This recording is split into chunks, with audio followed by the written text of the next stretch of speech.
আমি এই পর্যায়ে যার শুনবো, যাকে শুনতে চাচ্ছি, আমার অত্যন্ত প্রিয় শ্রদ্ধাভাজন পার্সোনালিটি, আকবর ট্রাভেলসের স্বত্বাধিকারী, যিনি হাব আটা বায়রায় নেতৃত্ব দিচ্ছেন, বিশিষ্ট ব্যবসায়ী জনাব আকবর হোসেন মঞ্জু ভাইকে ওনার মূল্যবান বক্তব্য দেওয়ার জন্য বিনীত অনুরোধ করছে। আসসালামু আলাইকুম রহমতুল্লাহি ওয়া বারাকাতুহু। হাব ঐক্য কল্যাণ পরিষদের সম্মানিত সভাপতি, আমাদের আটা হাব এবং বায়রার অত্যন্ত জনপ্রিয় নেতা এবং হাবের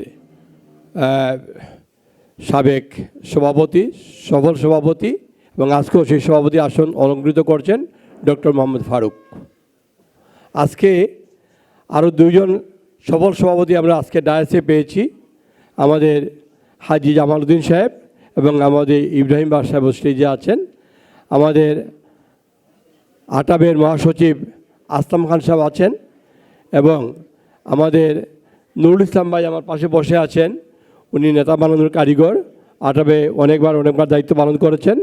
আমাদের কবির জামান সাহেব আছেন, আমাদের আশরাফ ভাই আছেন, আরও অনেক নেতৃবৃন্দ আছেন ডায়াসে এবং সামনে উপস্থিত আমার বন্ধুরা। আমার আজকে দুইটা শক্তি এক হয়েছে।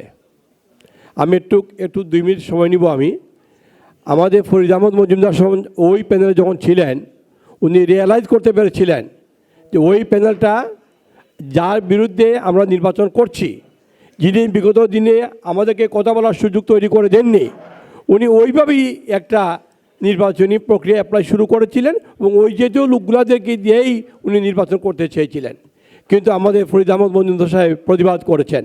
উনি যখন রিয়েলাইজ করতে পেরেছেন না ইয়েস ওনারা আমাকে ইউজ করবে, এইটা যখন উনি ফিল করছেন, তখনই চিন্তাভাবনা করে এখান থেকে বেরিয়ে আসছেন। বেরিয়ে আসার পরেই আমাদের বাতিজা মিস্টার হাসান সে একটু ভূমিকা পালন করলো যে দুটা শক্তিকে এক করা যায় কিভাবে।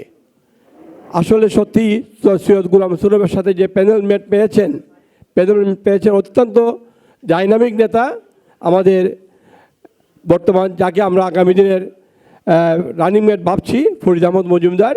আর আজকে যিনি আমাদের আগামী দিনের যে নেতা হতে যাচ্ছেন এবং আমাদের যে প্যানেল প্রধান জনাব সৈয়দ গোলাম সুরার, উনার ধারও আছে ভারও আছে। আমি দেখেছি উনি অত্যন্ত সৎ মানুষ। উনি চান বাইরে হাবের কল্যাণে কল্যাণে কাজ করার জন্য, উনি চান হাজিদের সেবা করার জন্য। শুধু আমাদের এজেন্সির কল্যাণ উনি চান না, পাশাপাশি যারা হাজি সাহেবরা বাইরে যাবেন তাদেরও কল্যাণ চান। এই দুইও কল্যাণ যারা চান, আমি তো মনে করি উনারই সভাপতি আসন গ্রহণ করা উচিত।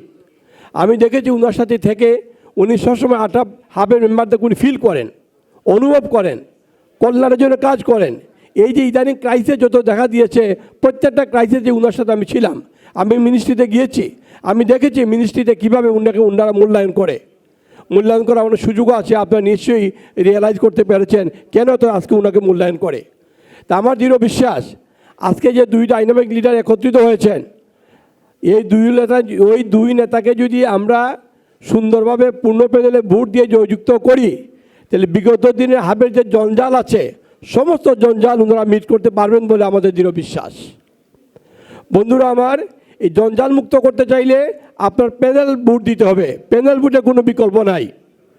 যদি ভেঙে ভোট দেন তাহলে ওনার সরকার গঠন করতে পারবে না, হাবের কল্যাণে কাজ করতে পারবে না, হাজিদের কল্যাণও কাজ করতে পারবে না। সুতরাং আমরা অনুরোধ করব, আমরা যারা ভোটার আছি আমরা প্যানেল ভোট দিব। পাশাপাশি আমাদের বন্ধুরা যারা আছেন ওনাদেরকে বলবো যে প্যানেল ভোট ভাঙেন না, আপনার প্যানেল ভোট দিয়েন। কারণ ওই প্যানেল হয়তো ওনার একজন আত্মীয় আছে, আত্মীয়কে দেওয়ার জন্য ওই প্যানেল ভোট ভেঙে গেলে এই প্যানেল শক্তিশালী অবস্থানে ওরা যেতে পারবে না, মিক্সড একটা প্যানেল হয়ে যাবে।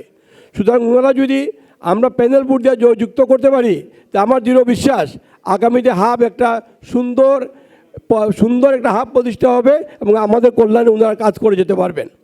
বন্ধুরা আমার, আজকে একটু আগে বলে গিয়েছেন 5 নম্বর যে পয়েন্ট যেটা আমাদের আছে হাব পল্লী নিয়ে। আমরা তো যেহেতু আমি নির্বাচন করছি সৈয়দ গোলাম সুলভের প্যানেলে, আমি তো ভোট চাইতে হয়।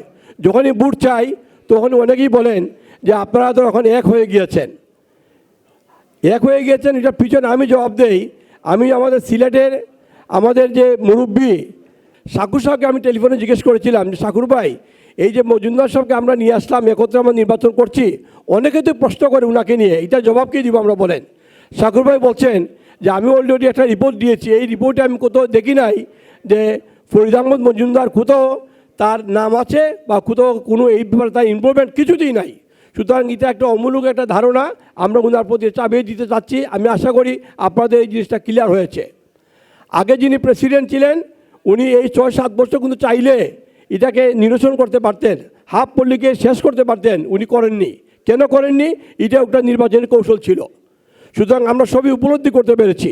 আমার দৃঢ় বিশ্বাস এবার যে ম্যানিফেস্টো যে ওনারা দিয়েছেন যে 3 মাসের মধ্যে বাইরা পল্লী সমাধান করবেন এবং ইন্ডিভিজুয়ালি আমার কথা হয়েছে ফরিদ আহমদ মজুমদার সাহেবের সাথে প্রেসিডেন্ট যিনি আগামী দিনের নেতা আমাদের হবেন, ওনারা বলছেন যে ইয়েস আমরা 3 মাসের মধ্যে হাফের পল্লী নিয়ে আমরা একটা সুন্দর সমাধান করে দিব। এটা আমরা বিশ্বাস যেন ওনাদের উপরে রাখি। বন্ধুরা আমার বক্তব্য দীর্ঘায়িত করতে চাই না। 22 তারিখ নির্বাচন, আপনারা সবাই 22 তারিখের নির্বাচনে ভোট দিয়ে পূর্ণ প্যানেলকে জয়যুক্ত করবেন, তাইলেই ওনারা আমাদের কল্যাণে কাজ করতে পারবেন। এই আহ্বান জানিয়েই আমার বক্তব্য শেষ করছি। খুদা হাফেজ।